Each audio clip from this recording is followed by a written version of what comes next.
After spending a good amount of time in Canggu, it was time to move on and check out one of the nearby islands called Nusa Penida, which is known for its beautiful landscapes, white sand beaches, and lush nature.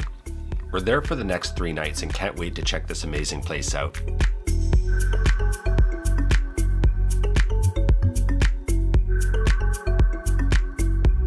To get to Nusa Penida, you can catch a ferry from Sanur, which is on the eastern side of Denpasar. The ferry is approximately a 450,000 rupiah per person for a round trip and is only a 30-minute ferry ride. You can get a ticket directly at the ferry terminal, but recommend getting them online through klook.com or at the boat operator's website if you have a preferred boat you'd like to go with.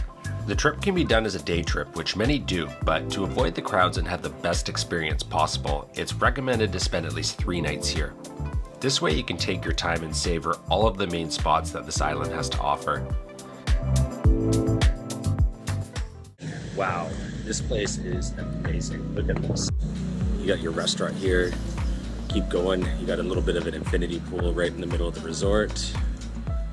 You got some of the cabins that are on the left and the right here.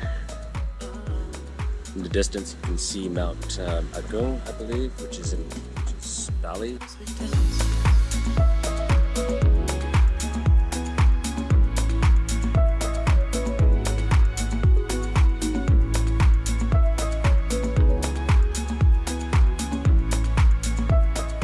After checking into the villa, it was time to hop on the scooter and head off on the first road trip. First stop will be the Goa Giri Putri temple, and then to Atuh Beach, which is all located on the eastern side of the island. We just arrived at Goa Giri Putri temple, and you have to wear a sarong to get in. There's a special ceremony going on. Yeah, you can rent one just over there. If you don't have one, it's going to be 5,000 rupiah. Apparently, the ceremony is in a big cave up here. A little bit of exercise first. So, we're just approaching the entrance here.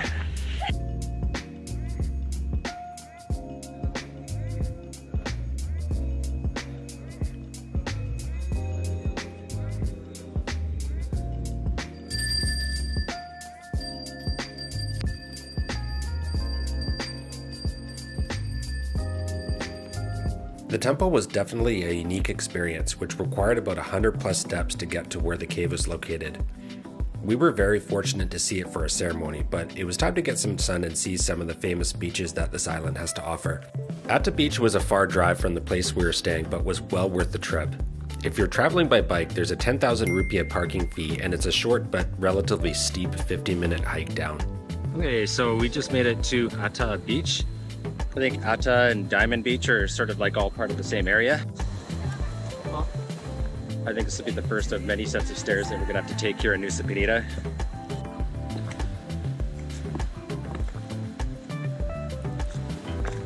We're literally going down the cliff and there is no rail guards.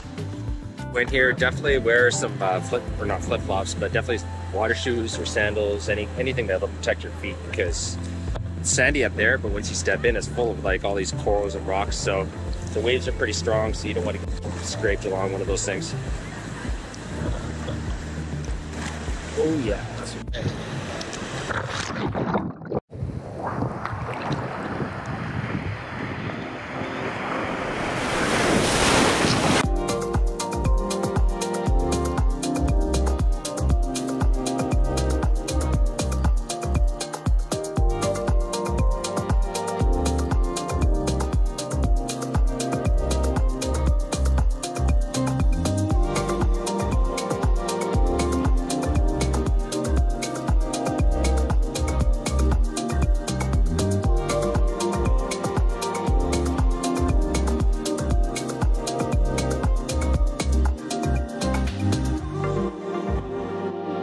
After an incredible day of exploring this side of the island, it was time to head back to the villa and rest up, as this was just one of many of the attractions that was awaiting us on this island. One thing is for sure is that Atuh Beach is a must-see and definitely worth the trip.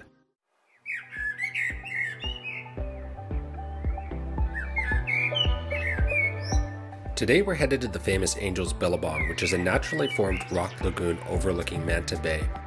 At high tide, the giant waves below fills this lagoon up into a natural infinity pool. It's conveniently located next to Broken Beach, which also features limestone formations which over time created a circular cove with a small tunnel leading out to the open sea.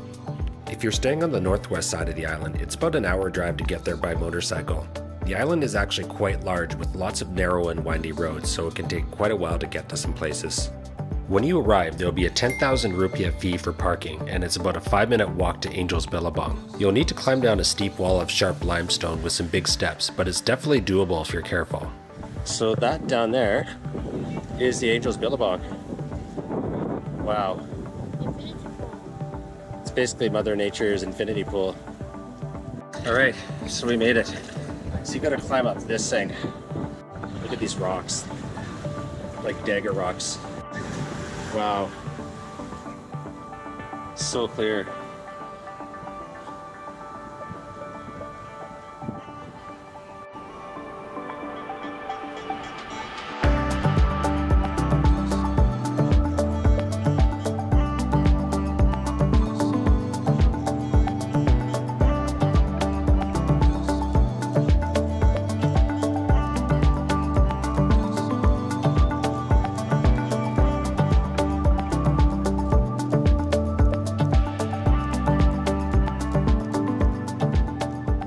Broken Beach, I highly recommend taking the panoramic walk around the edge and taking in the several different viewpoints that it has to offer. The place is practically made for taking incredible photos. Once you've finished up, there's several different warangs along the walkway that you can relax at and get some nasi goreng and a fresh coconut. So if you come to Nusa Penida, definitely add this to your list of places to see here. Alright, so that's Broken Beach. It's getting a little bit late in the day, and we're gonna try and make it to Keling Beach because we're pretty close. I mean, it all depends how far inland you have to get to it.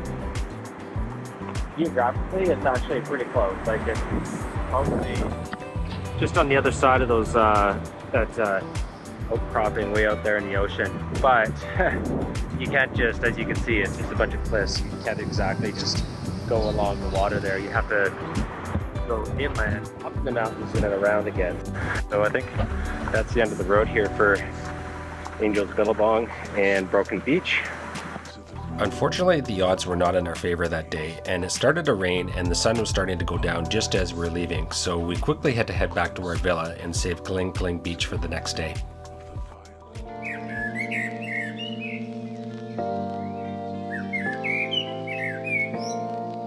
Today we're starting off the final day with the snorkel trip that we booked through our accommodation and hired a driver in the afternoon to take us to Tembelan Pools as well as the famous Keling Beach. So we're just about to get on the boat here. Looks like this is our ride.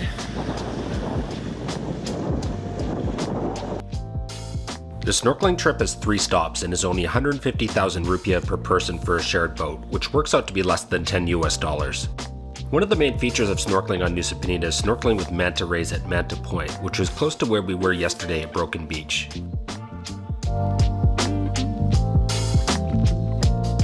Unfortunately for us, there was no mantas when we arrived. The current was also really strong and there was poor visibility, but there was still plenty more snorkeling to go, so we moved on to a more sheltered area, which was Crystal Bay and the Wall.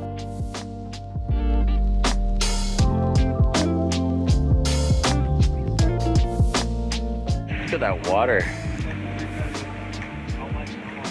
I think I can even see some fish down there.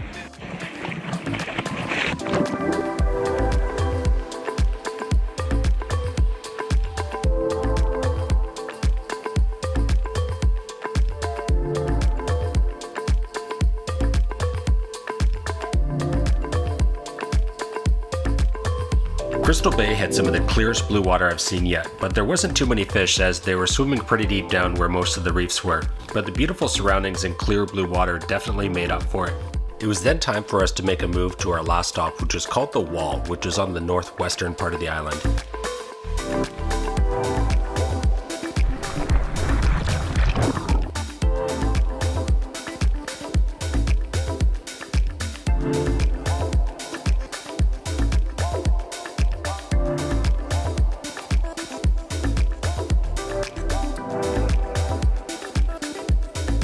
The The wall had an abundance of colorful and diverse marine life where there was a gentle current that you can drift along with all the fish. If you're ever in Nusa Penida, I can certainly recommend snorkeling here, but like most wildlife, it's never guaranteed you'll get to see mantas.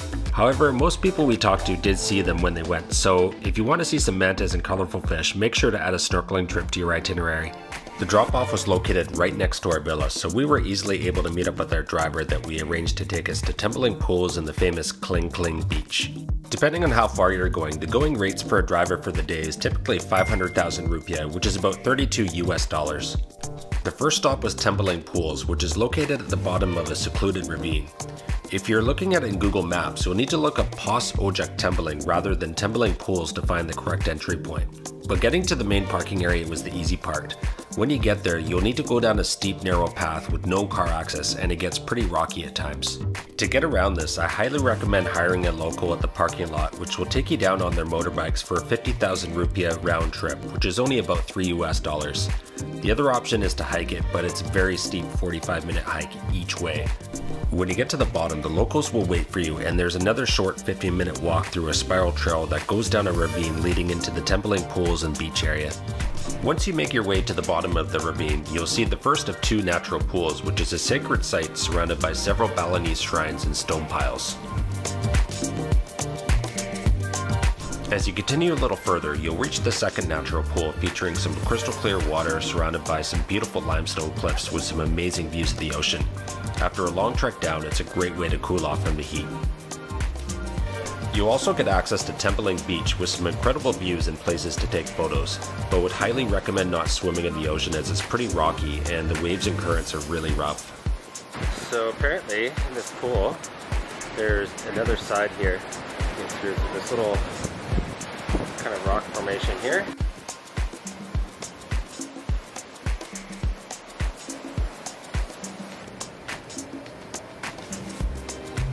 Due to the secluded location of Tumbling Pools, you won't get as much of the crowds as most of the other hotspots on the island, so if you're looking for a nice quiet place to relax, it's definitely worth the adventure down.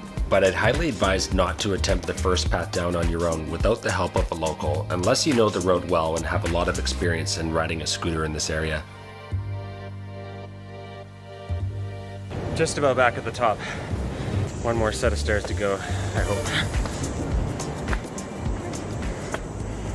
It was time to head off to the next and final stop on Nusa Penida, which is Kling Kling Beach, which features some incredible views of the famous T-Rex rock formation that you've probably seen in many travel ads for this area. You can also take the trail down to the beach, which is said to be a challenging hike due to the elevation and lack of railings. Unfortunately, we didn't make it down this time and just took in the amazing views. Alright, so we just got here to Kling Kling Beach and just parked the car. It's pretty cheap. It's only about a 10,000 rupiah fee to get in. So weather's looking pretty good. I think I'm going to be able to fly the drone down here. Got pretty lucky with the weather today actually. It keeps looking like it's going to rain, but it doesn't.